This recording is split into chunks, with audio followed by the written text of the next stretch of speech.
Assalamualaikum warahmatullahi wabarakatuh. Perkenalkan, nama saya Amelia Wibowo Putri, NPM 23021018019 dari Program Studi Ilmu Kelautan, Fakultas Perikanan dan Ilmu Kelautan Universitas Padjadjaran.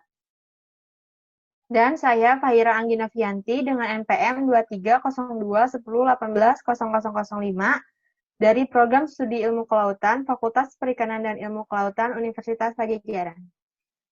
Nah, di sini kita berdua akan memaparkan hasil diskusi kita tentang analisis ENSO di perairan Laut Banda dengan parameter angin dan SST.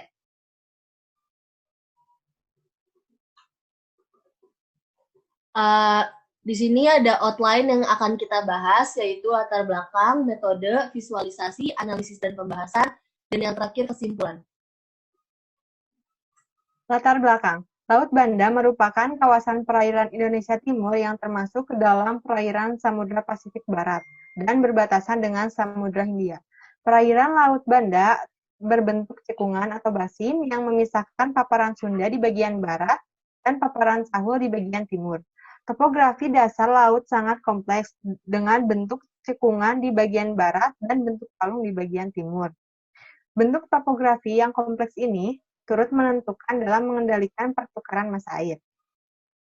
ENSO atau El Niño Southern Oscillation merupakan salah satu bentuk penyimpangan iklim di Samudra Pasifik yang ditandai dengan kenaikan suhu permukaan laut atau SPL di daerah khatulistiwa di bagian tengah dan timur.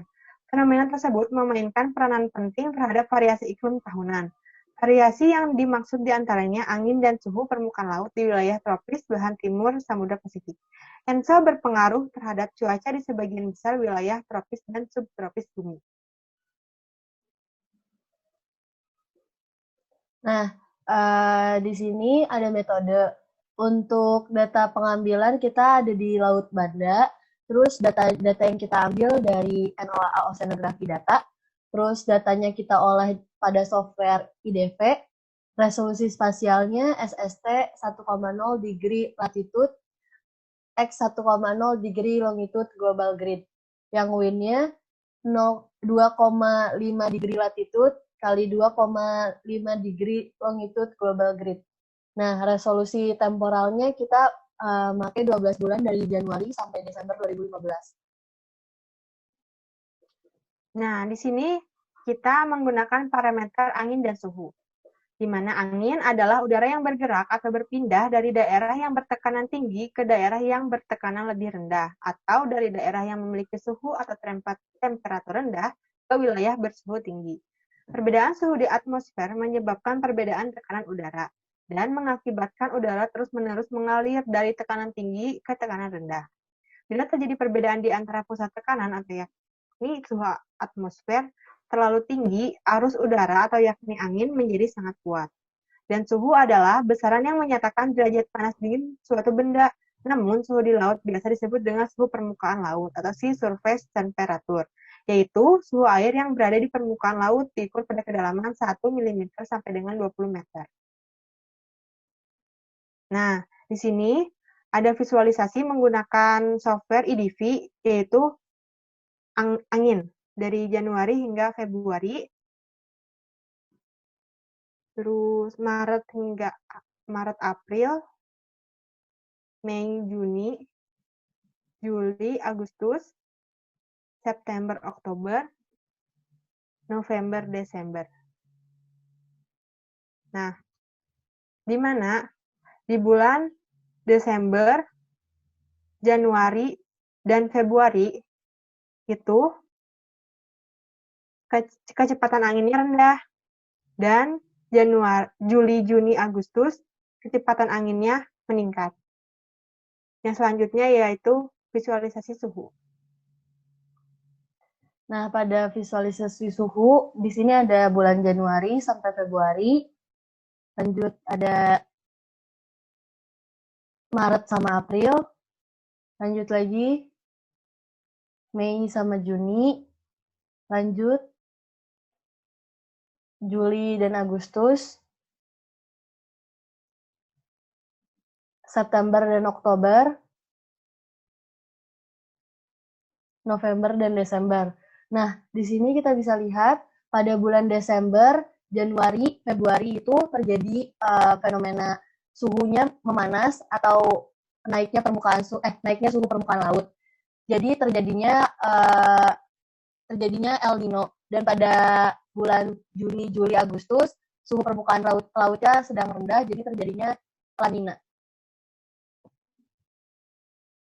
Nah, berikut merupakan analisisnya. Kenaikan suhu permukaan laut di Laut Banda mengikuti pola musim angin yang terjadi di Laut Banda, yaitu musim barat, timur, dan peralihan. Yang pertama itu angin muson barat.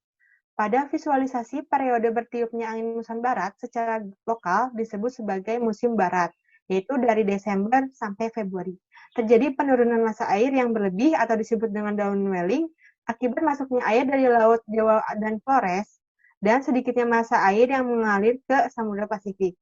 Hal ini mengakibatkan naiknya suhu air permukaan laut yang terjadi karena kecepatan angin yang rendah, sehingga massa air permukaan akan sulit berpindah dan sehingga kekosongan massa air di permukaan tidak optimal, dan massa air yang berada di dasar yang mempunyai suhu lebih dingin tidak naik ke permukaan. Suhu permukaan laut tertinggi terjadi pada bulan Desember. Hal tersebut diakibatkan karena berbagai fenomena yang terjadi di Laut Banda pada setiap tahunnya. Salah satu fenomena yang mengakibatkan perbedaannya yaitu fenomena IOD, ENSO, dan La Nina yang terjadi di setiap tahunnya. Nah, pada angin monsun timur, sebaliknya pada periode bertiup angin monsun timur itu, yakni pada bulan Agustus, dari Juni sampai Agustus.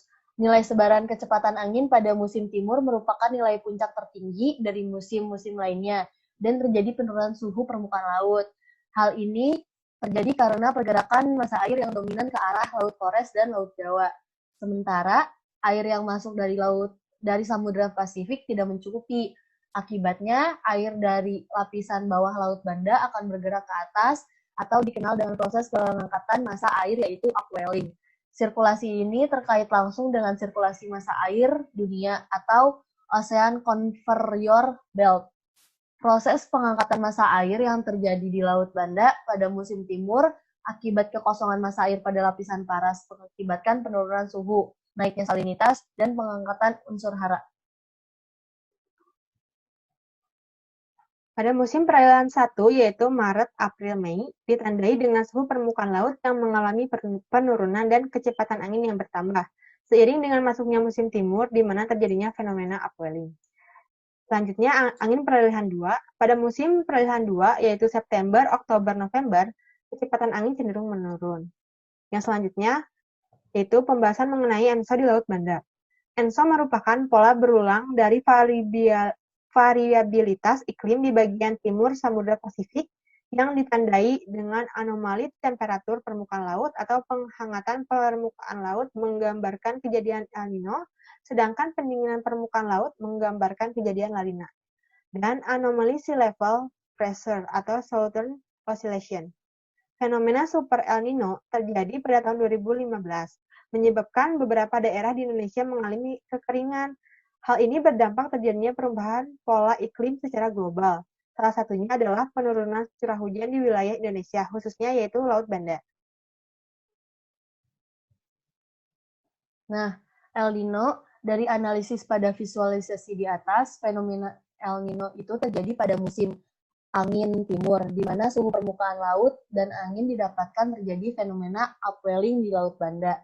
Pada saat musim timur, tepatnya pada bulan Juni sampai Agustus, peristiwa El Nino diawali dengan kenaikan suhu perairan yang tidak normal di bagian tengah dan timur ekuator Samudra Pasifik, yang mengakibatkan angin pasat timur yang bergerak dari timur ke barat melemah. Adanya penguapan air laut tersebut menyebabkan terbentuknya awan.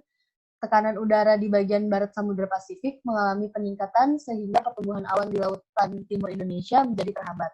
El Nino menyebabkan terjadinya penurunan curah hujan di beberapa wilayah Indonesia, khususnya di Laut Banda. Selanjutnya yaitu La Nina. Pada visualisasi di atas, fenomena La Nina terjadi pada musim angin barat, di mana suhu permukaan laut dan angin didapatkan terjadinya fenomena downwelling di Laut Banda. Hal ini mengakibatkan naiknya suhu air permukaan laut yang terjadi karena kecepatan angin yang rendah, sehingga massa air permukaan akan sulit berpindah dan sehingga kekosongan massa air di permukaan tidak optimal, dan massa air yang berada di dasar yang mempunyai suhu yang lebih dingin tidak naik ke permukaan. Sementara dampak La Nina adalah meningkatnya curah hujan di wilayah Pasifik Ekuatorial Barat, yang di mana Indonesia termasuk di dalamnya. La Nina membuat cuaca cenderung menjadi hangat dan lebih lembab. Fenomena La Nina yang meningkatkan curah hujan membuat cuaca pada musim kemarau di Indonesia menjadi lebih basah.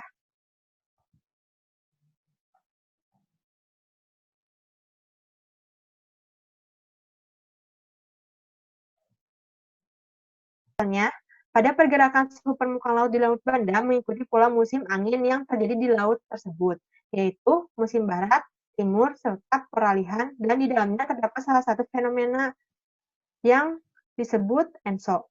ENSO merupakan pola berulang dari variabilitas iklim di bagian timur Samudra Pasifik yang ditandai dengan anomali temperatur permukaan laut atau penghangatan permukaan laut menggambarkan kejadian El Nino, sedangkan pendinginan permukaan laut menggambarkan kejadian La Nina. Dari analisis pada visualisasi di atas, fenomena El Nino terjadi pada musim angin timur, di mana suhu permukaan laut dan angin didapatkan terjadinya fenomena upwelling di Laut Banda. Dan fenomena La Nina terjadi pada musim angin barat, di mana suhu permukaan laut dan angin didapatkan terjadinya fenomena downwelling di Laut Banda. El Nino menyebabkan terjadinya penurunan curah hujan di Laut Banda, sedangkan La Nina meningkatkan curah hujan membuat cuaca pada musim kemarau Indonesia, khususnya Laut Banda, menjadi lebih basah. Cukup sekian dari saya, Amelia Wibowo Putri, dan partner saya, Fahira Anggi. Kurangnya mohon dimaafkan. Wassalamualaikum warahmatullahi wabarakatuh. Terima kasih.